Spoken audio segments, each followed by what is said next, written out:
اسی طرح صلی اللہ علیہ وسلم کے پاس ایک صحابی آئے, کہنے لگے اللہ کے نبی میں نکاح کر رہا ہوں تو مہر جو ہے اتنا اتنا طے ہوا, مقدار نہیں لکھی لیکن لکھا اتنا اتنا طے ہوا, تو میرے پاس پیسے نہیں تو مجھے ہیلپ کریں.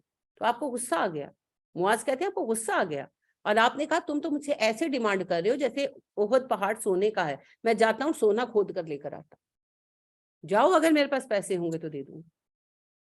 اسی لیے شادیوں پر جب لوگ آ کے کہتے ہیں نا کہ ایسی ایسی چیز دے دیں, تو میں کہتی ہوں سادگی سے شادی کرو. یہ کیا مطلب ہے, نہیں حیثیت ہے تو کیوں حد سے زیادہ پیر پھیلا رہے؟ جس کام کے لیے مجبوری ہے.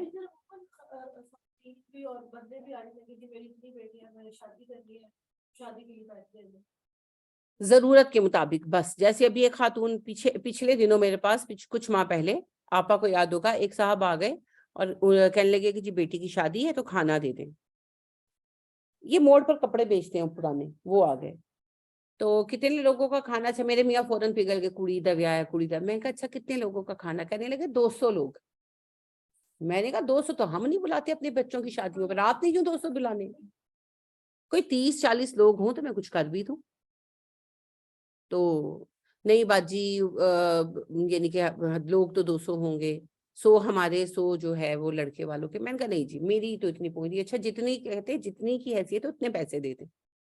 میں نے کہا جہاں سے آپ 150 کا ارینج کریں گے وہاں سے 50 کا بھی کر لیں, میں نے نہیں ہیلپ کرنی. وہ پھر چلے گئے. میرے میاں تھوڑے ہوئے تھے جذباتی, کہتے کڑی دا ویاہ. میں کہ کڑی دا ویاہ ہے, میں پتا ہے میں نے, لیکن میں نے کہا جب حیثیت نہیں تو 200 کی پینک کیوں ڈال رہے ہیں, رہنے دیں. میں نے کہا ایسے لوگ نہیں ضرورت کے مستحق. پھر ابھی لاسٹ منتھ میرے پاس ایک خاتون آئی ہے, بیوہ ہے, ان کی ایک ہی بچی ہے, اس کی شادی کر رہی ہیں, تو ان کو میں نے حامی بھری کھانے کے لیے.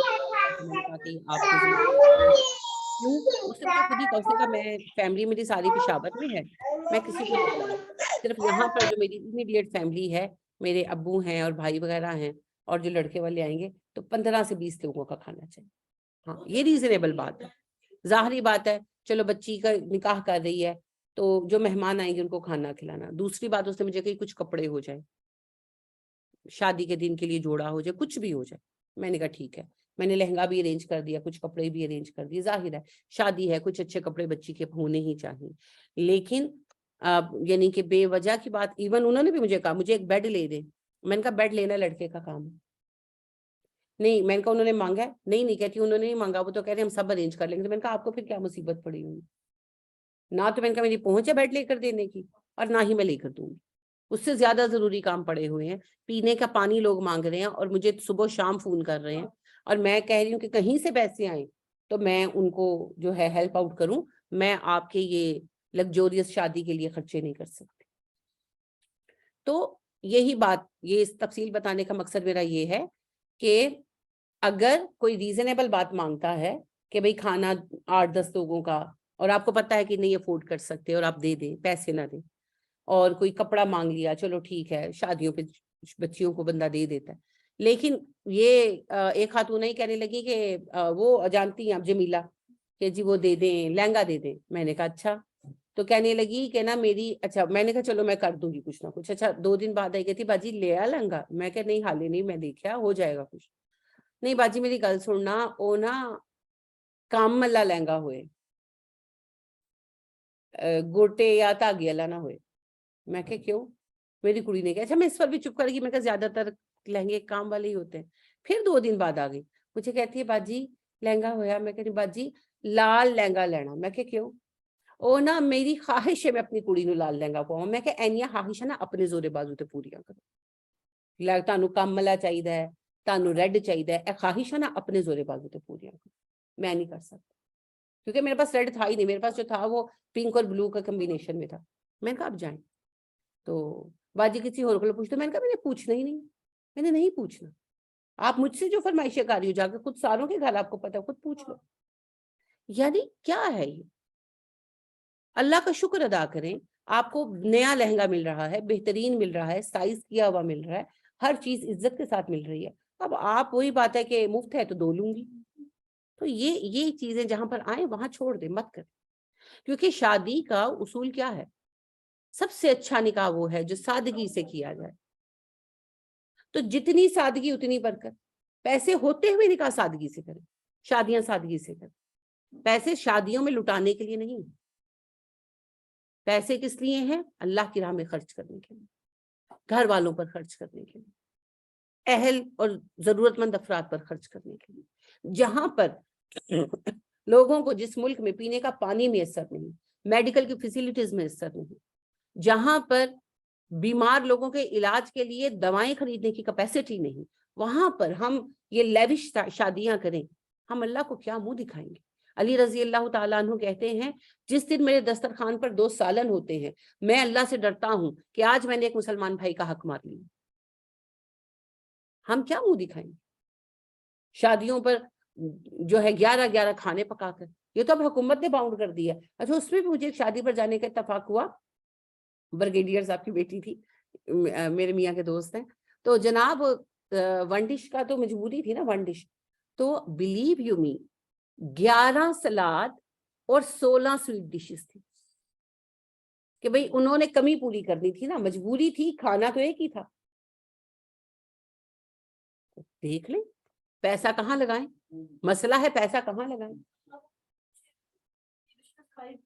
نہیں کھائی جاتی نا، وہی میں اپنے میاں سے یعنی کہ وہی کہہ رہی تھی، میں اپنے میاں سے ہی کہہ رہی تھی، میں نے کہا کہ بس ایک حسرت رہے گی، کہتے کہ میں نے کہا سارے سلاد نہیں جگ سکی.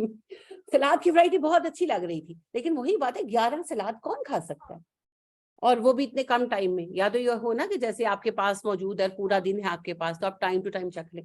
ظاہر شادی کا 1 گھنٹہ 1.5 گھنٹہ ہوتا ہے تو کھانا تو کھایا ہی نہیں نا، میں نے کھا ہی نہیں سکی، وہ سلاد چکتے چکتے ہی جو ہے نا ٹائم ختم ہو گیا. سبحان اللہ، ہم پتہ نہیں کس بھول میں بیٹھے ہوئے ہیں. کیا اس اسراف کا جواب نہیں دینا ہوگا؟ تو کریں اپنی حیثیت کے مطابق، اور مناسب کر لیں. چلو 2 سیلیڈ ہو گئے، 2 سویٹ ڈشز کر لیں، کیا کہا جائے. پطرس بخاری کی بڑی مزے کی بات ہے، وہ جسی کالج کے پرنسپل تھے تو ان سے ایک صاحب ملنے کے لیے آئے، تو وہ اپنا کام کر رہے تھے، سر جھکائے کچھ لکھ رہے تھے، تو وہ کہنے لگے کہ مجھے آپ سے ایک بات کرنی ہے. تو ان کا آپ بیٹھ جائیں. تو وہ 1 آدھ منٹ بیٹھے نہیں، ان چاہ رہے تھے انتظار کرنا، تو کہنے لگے کہ میں کرنل ہوں فوج میں. انہوں نے کہا جی آپ 2 کرسیوں پر بیٹھ جائیں. تو بات یہ ہے کہ آپ کی اتنی بڑی شان ہے کہ ایک ون ڈش کھلانے سے کم ہوتی ہے تو 2 سلاد بنا لو، 11 ہی اکٹھے بنانے ہیں، 2 سویٹ ڈشز کر لو، 16 ہی کرنی ہے. بس ہمیں خدا بھولا ہوا ہے، ہمیں جواب دینا بھولا ہوا ہے. ان المبذرین کانوا اخوان الشیاطین، فضول خرچی کرنے والے شیطان کے بھائی ہیں، ہم یہ بھول جاتے ہیں. اور بیسیکلی وہ سارا کھانا ضائع گیا نا، کھایا ہی نہیں گیا، جا ہی نہیں سکتا تھا کھایا. جی ٹور بڑھ گئی نا، ہاں جی، لیکن یہی تو تکبر ہے، یہی تو تکبر ہے. اوہو میرا نام اونچا رہے، میرا شملہ اونچا رہے.